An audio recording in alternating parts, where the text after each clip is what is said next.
The notification on Mark's phone lit up the darkness of his bedroom. Another message from his boss, Eliza, about her dating profile.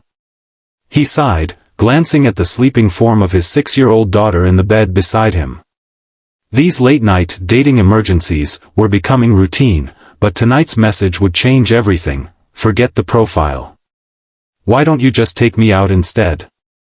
If you're enjoying this story so far, make sure to hit that like button and subscribe to the channel for more heartwarming content like this. Mark Collins never expected to be raising his daughter alone. After his wife's sudden death 3 years ago, he'd thrown himself into two things: being the best father possible to little Sophie and excelling at his job as creative director at Horizon Marketing. Dating wasn't even on his radar.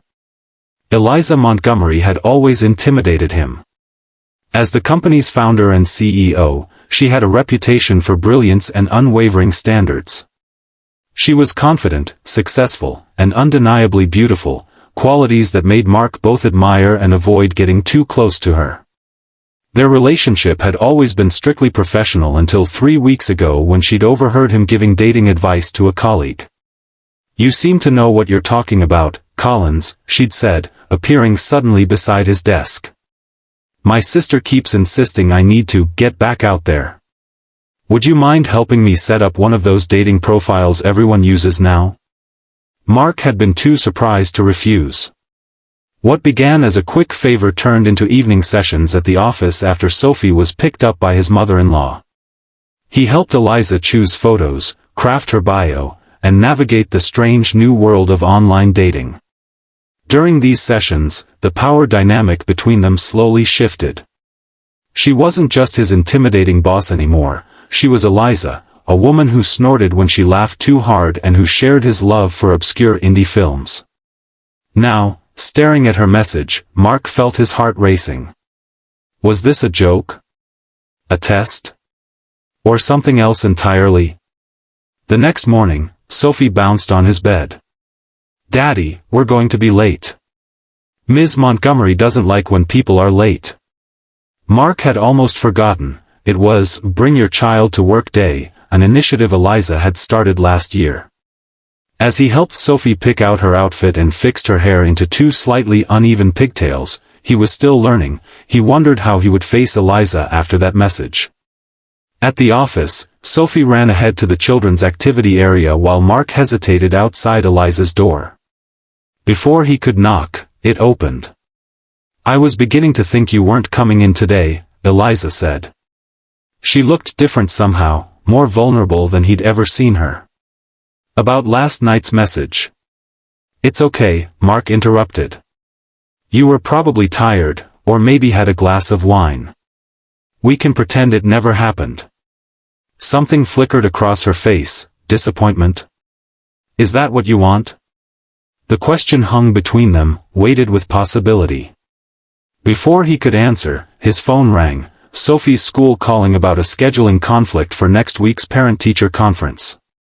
"I should take this," he said, grateful for the interruption. Throughout the day, they circled each other cautiously.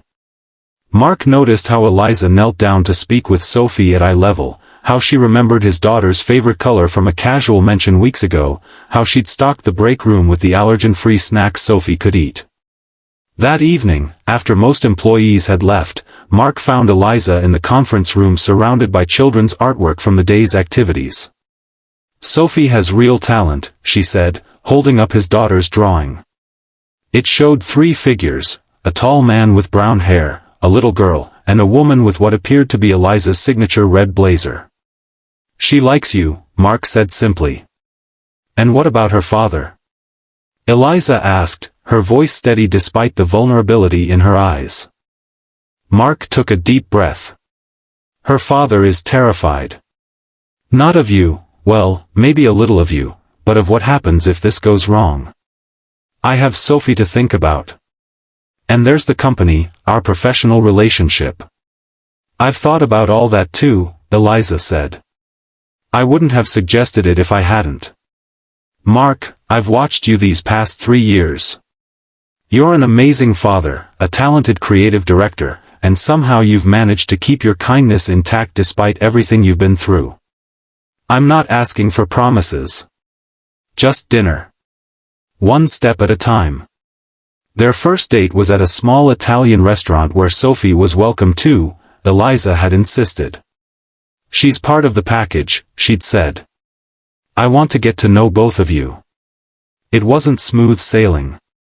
There were awkward moments at work, whispers from colleagues, and Sophie's occasional testing of boundaries with Eliza. Mark's mother-in-law was initially skeptical, worried that her granddaughter's memories of her mother would be replaced.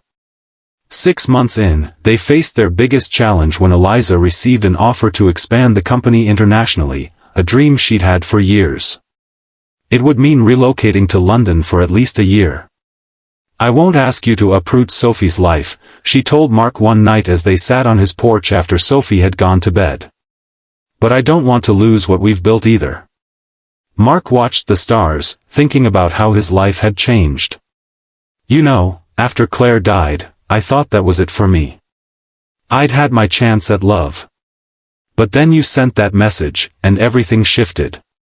I'm not saying it would be easy, but Sophie and I are a package deal, and that package can be shipped internationally if needed.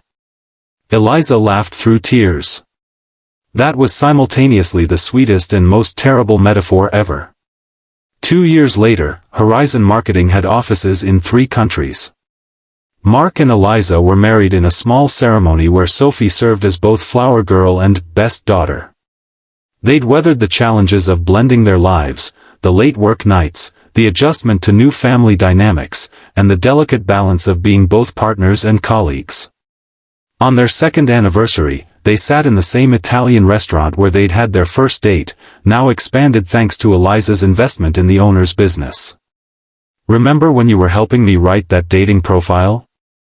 Eliza asked, reaching for his hand across the table. You kept asking what I was looking for, and I kept giving you these generic answers about success and ambition. And I kept telling you that wasn't what people connect with, Mark finished. You were right. What I really wanted was someone who would see me, not just the CEO, but the woman who's afraid of thunderstorms and cries at dog food commercials. She squeezed his hand. I'm glad I had the courage to send that message. Mark smiled, thinking of the journey that had brought them here. I'm glad I had the courage to say yes.